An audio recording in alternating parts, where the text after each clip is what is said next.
Hello everybody to the October 2022 manga haul.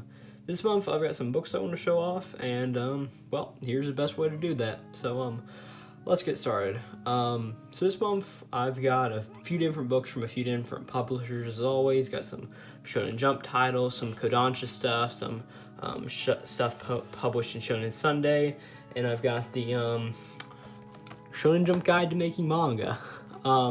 So I'm just going to go through this sort of in an order.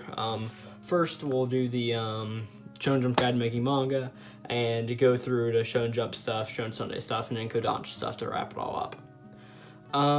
So like I said, first thing this month was the Shonen Jump Guide to Making Manga. This is a very good book. I am not interested in making manga. Let's just move that out of the way.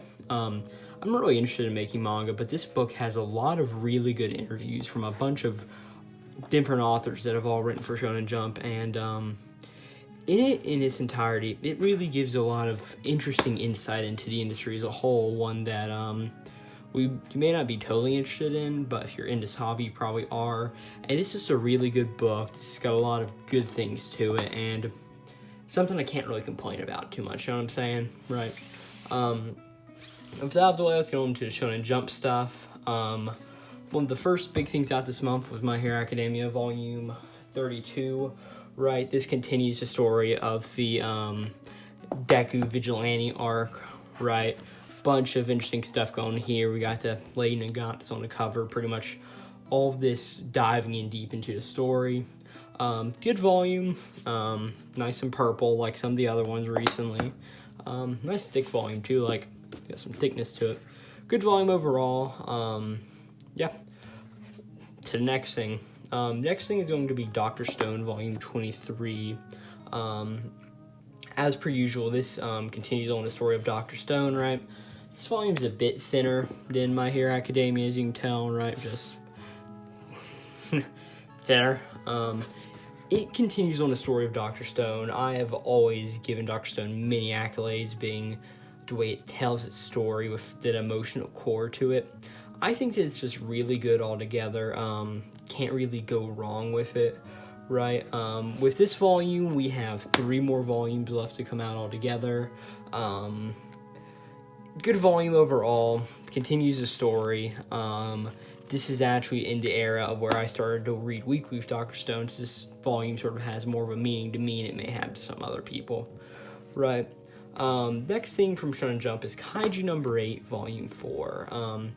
Kaiju number 8 is, of course, one of those massive series that runs in Shonen Jump Plus, and with that, this volume off pretty much obviously has a focus on Hashina, as the cover says, right? It's a really good volume. It continues on that story, adding in this fight with Kaiju number 10, right?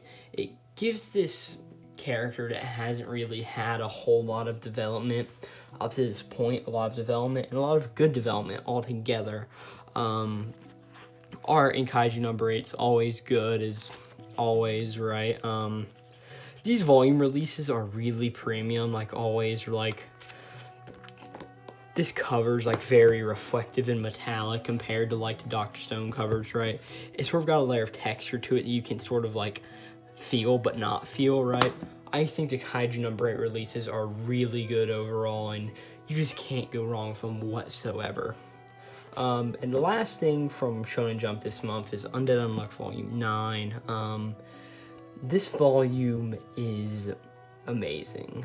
Undead Unluck, it may be one of my favorite things running in Jump right now, and this volume is the beginning of the spring arc, right? Whole thing in Undead Unluck, tracking down the seasons to beat them and get their rewards, and this volume of Undead Unluck is just such a nice book. It's just got all of the Undead Unluck stuff, some backstory for some characters, right, and the typical thing, but altogether, it is a great volume, great cover. I love the thing of the flower petals being in pink and that sort of other shade of pink. It really works just to get that nice idea of what this book means to all of the people living on the inside of it.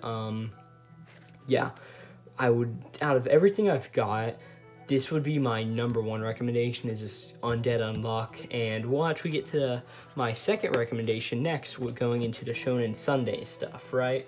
And that is Frieren Beyond the Journey's End, Volume 6.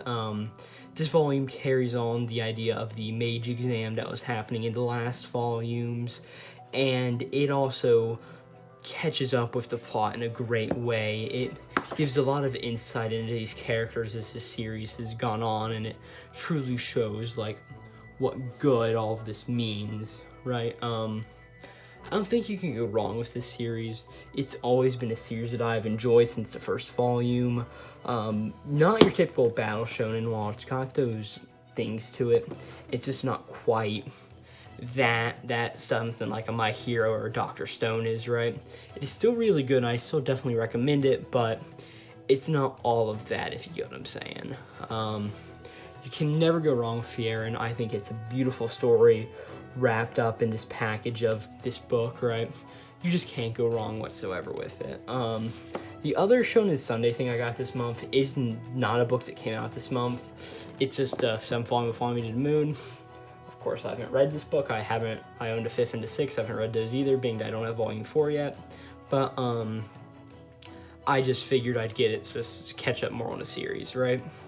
And with all of the Viz published stuff out of the way, I've got 2 more books this month, both of them coming from Kodansha. And the first one I want to talk about is Fire Force 29, right? In the last manga haul, of course, I had the 4 volumes of Fire Force, right? And coincidentally, this one came out the next month. You can never go wrong with Fire Force. This carries on that story of the final great cataclysm that was in those last volumes. Has some really interesting panels that lead to this idea of the world is changing as it goes, and some insight into your 2 characters on the front, Charon and Himea. It just really works as a story that can wrap itself up in a nice way in one book, even though it's in a bigger story altogether. You just can never go wrong with what Fire Force does with its world building and characters, and this is a great 29th issue into series. You just can't go wrong at all, right? And with that, the last book that came out this month is none other than ShangriLa Frontier 2. Now, I thought that the last book came out last month. I guess it didn't. I guess it came out in August. But here in October, we had the 2nd volume of it come out. Like I said in the last one, this is a series which premise really was interesting enough for me to want to check out the 2nd volume and check it out. I have, being I've gotten this. I read today I got it, and it's just a really good volume just with everything it holds. It keeps that mystery of the first volume while adding more depth into it and expanding this world that we learned about in the first one, right? While it's not perfect, I think it has a few flaws. I really think this is a good 2nd volume and something that I will continue to read as time goes on, right? Not a whole lot I can really say without getting into spoiler territory with it, but I definitely think that you cannot go wrong with this volume, or really any of the volumes here. Like, again, Fire Force is just another great entry into the series. I don't even know if this volume is good or not, right? You can never go wrong with Frieren. It's just a perfect book altogether, right? Undead Unlock, great story. Would recommend it to anybody if you read from the 2nd volume onwards. Kaiju number 8, of course. Great book, great story, great series in general, right? The jack of all trades, master of none in book format, right? Dr. Stone, maybe the best series of all time. I don't know. The read to figure out, right? My Hero Academia, volume 32. Carries on a storyline, right? And of course, you've got Shonen Jump Guide to Making Manga.